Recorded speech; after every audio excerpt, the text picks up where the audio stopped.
And then you've got the young Macklin Celebrini, just 19 years old, opened the scoring in the dying seconds of the first period. How would you evaluate Celebrini's Olympic debut?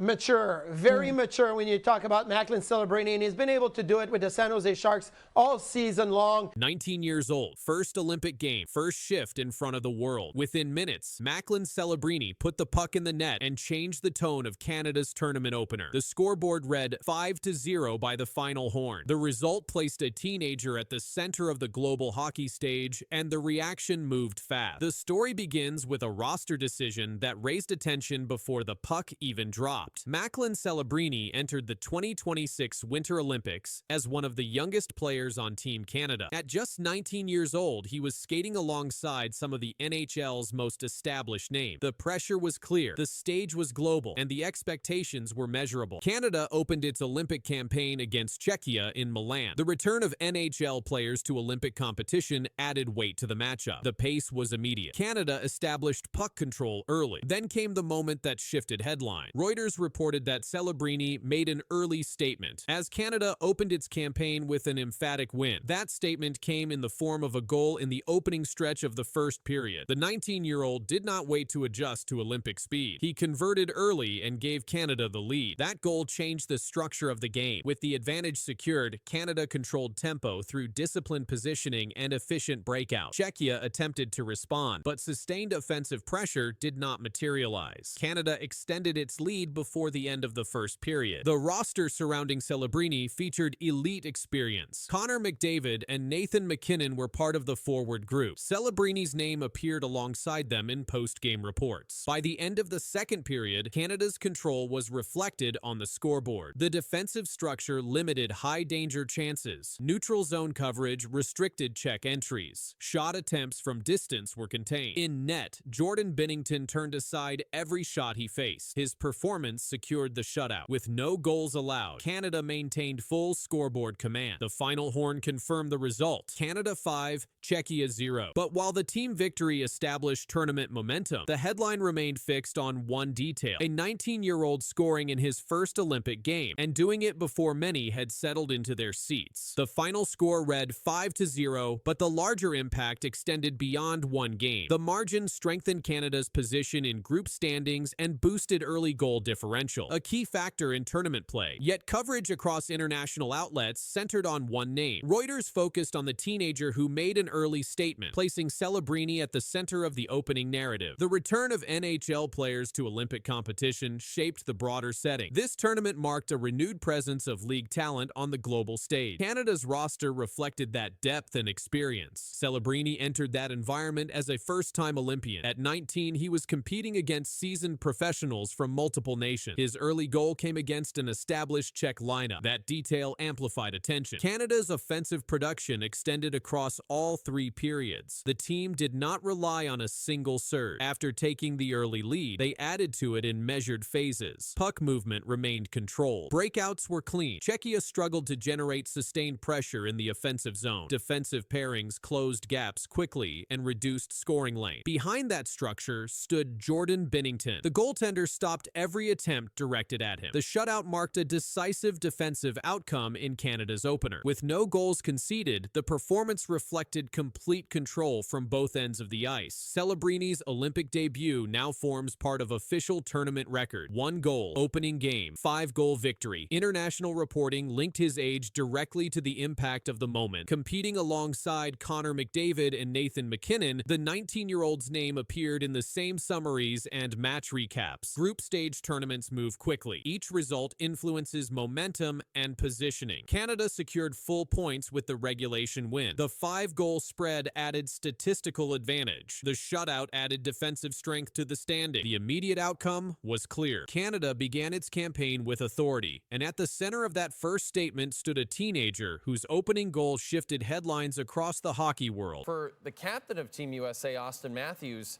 where does he slot in terms of players feeling pressure and expectations coming into this tournament? I think he's at the top of the list. I really do. I think for a number of reasons. What you just said about the history of USA Hockey, like they have to pounce. They believe in their program. They're a great program. They're a great team. They should have gold medal ambitions, right? They had championship ambition at the Four Nations face-off, and they got all the way to overtime, and they almost got it done. The road to Olympic gold in Milano Cortina will not be easy. Two hockey giants, Canada and the United States, are bringing superstar talent, heavy pressure, and huge expectations. But this tournament may come down to just two names, Cale Makar and Austin Matthews. One controls the ice from the blue line. The other carries a nation's hopes on his stick. As the Milano Cortina Winter Olympics get closer, the spotlight is shining bright on men's hockey. Fans are excited because this is best on best hockey, the world's top NHL stars playing for their countries. For Canada and Team USA, the stakes feel even higher. Both teams are loaded with talent, but their paths to gold may depend on very different X factors. Studded talent, but there's got to be one player, Brian, you have in mind who you feel will be the most important for Canada as we get set to start this Olympic tournament on Thursday. Yeah, I think it's Cale Makar. I do. I think it's Cale Makar, and I think it's Makar by a landslide, Jay. I really do. And I know people are going to look to the goaltending, and I understand that it's a prominent position. They still have to figure out exactly who that guy's going to be. And I know McDavid's important, and McKinnon's important, and obviously the captain, Sidney Crosby. But I think the drop-off from Cale Makar to whoever you believe is the second best, most impactful defenseman on this team is a massive discrepancy.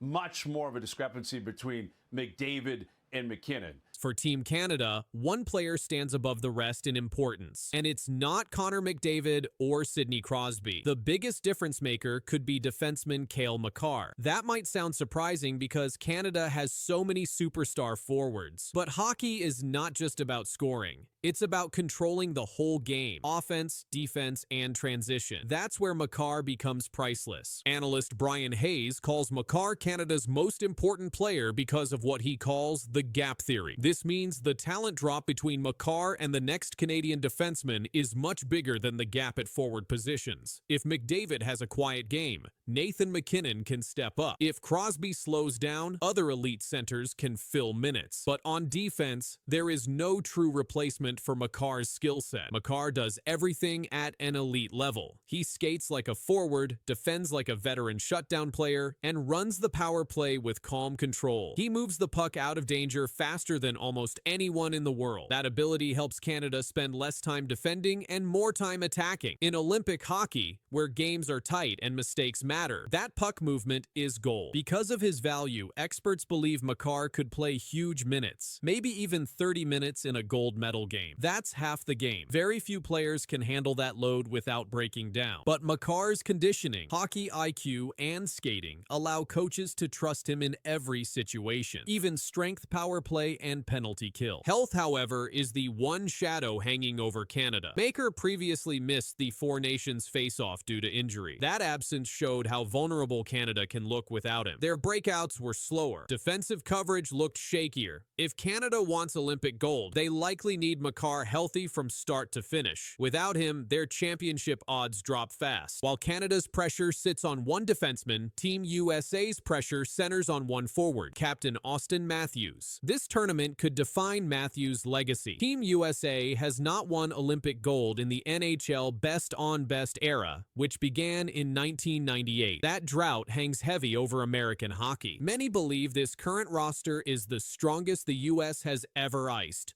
Deep, fast, and skilled at every position. Because Matthews is the captain and biggest superstar, the spotlight burns hottest on him. He will be expected to score in big moments, lead emotionally, and deliver when games are on the line. That's where the pressure builds, because fair or not, Matthews carries a reputation for not always being clutch in the biggest games. If the US falls short, especially if Matthews struggles offensively, the criticism will be loud. Fair or unfair, captains carry the emotional weight of wins and losses. That's the burden of leadership. Matthews isn't just playing for medals, he's playing for legacy. What makes this Canada versus USA storyline so compelling is the contrast in pressure points. Canada's hopes may rest on a defenseman controlling the entire flow of the game. Their success depends on structure, transition, and blue line dominance through Makar. The United States' hopes may rest on a goal scorer delivering signature moments. Their success could hinge on Matthews finishing chances and leading the offense when it matters most. most. It's control versus clutch, structure versus scoring, blue line versus goal line. And when these teams collide, those storylines will crash together on the ice. Olympic hockey always creates heroes. Sometimes it's expected stars, sometimes it's unlikely names. But heading into Milano Cortina, two players sit closest to the pressure spotlight. If Cale Makar dominates minutes, drives possession, and shuts down opposing attacks, Canada's gold path becomes clear. If Austin Matthews scores timely goals, leads confidently, and breaks America's gold drought, he changes his career narrative forever. That's why this Olympic tournament feels so massive. Not just for nations, but for legacies. Because in the end, gold medals don't just crown teams, they define players. Is Team USA, and I think they've got the easiest group.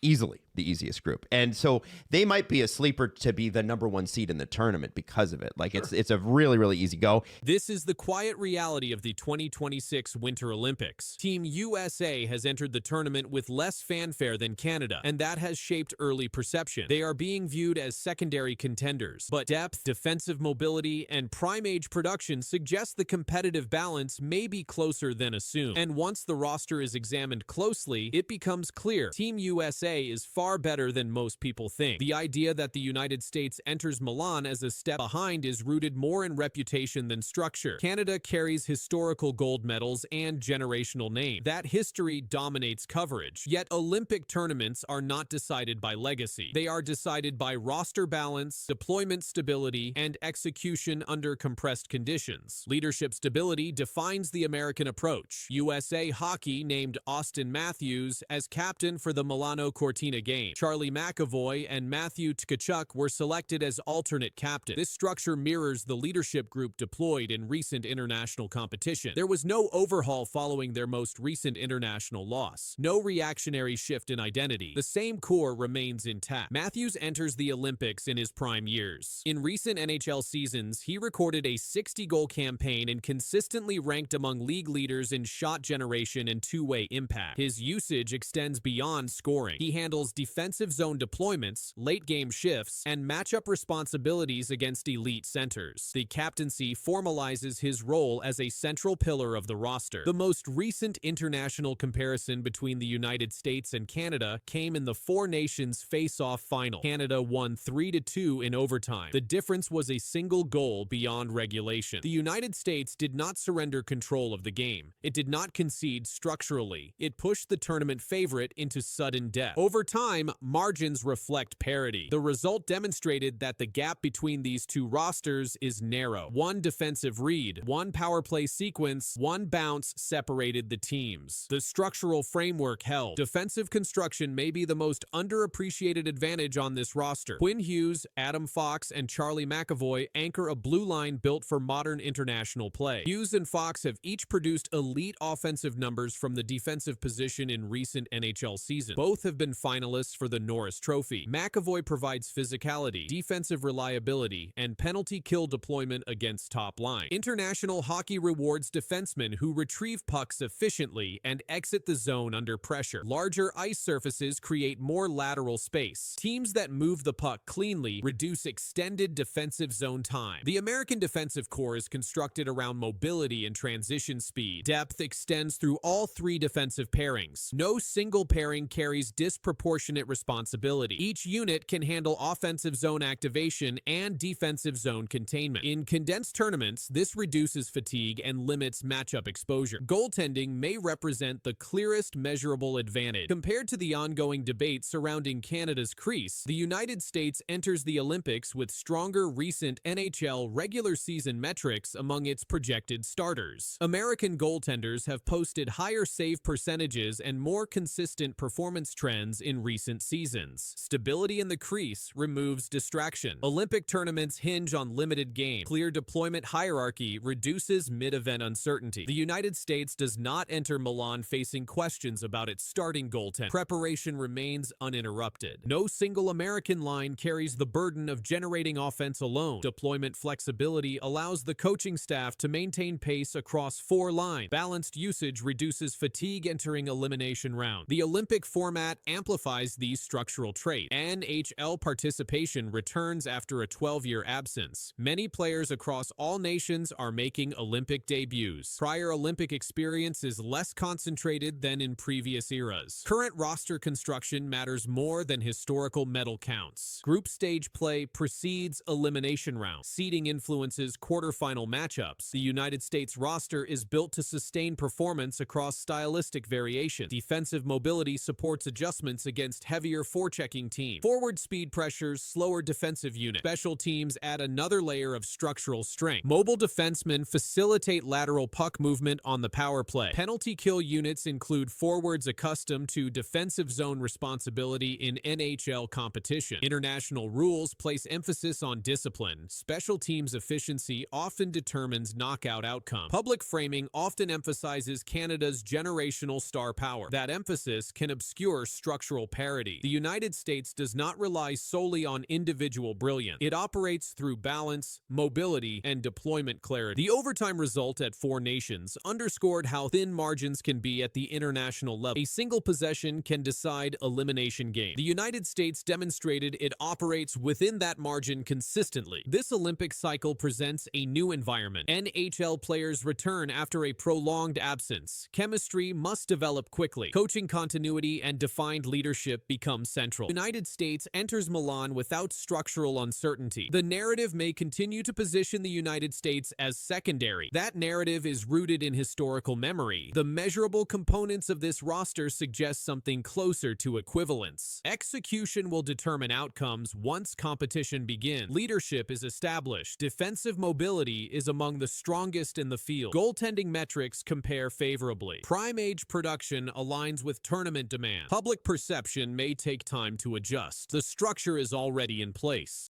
Good luck, Team Canada. You've earned this moment.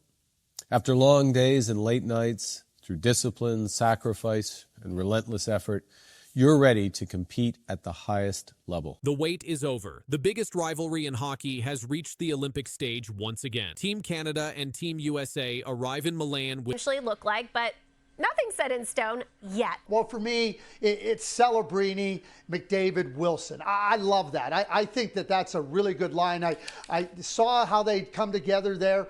And the reason McDavid, who's going to have the biggest spotlight on him, he's going to shoulder a lot of the responsibility for this team, as he should, and he's ready to do.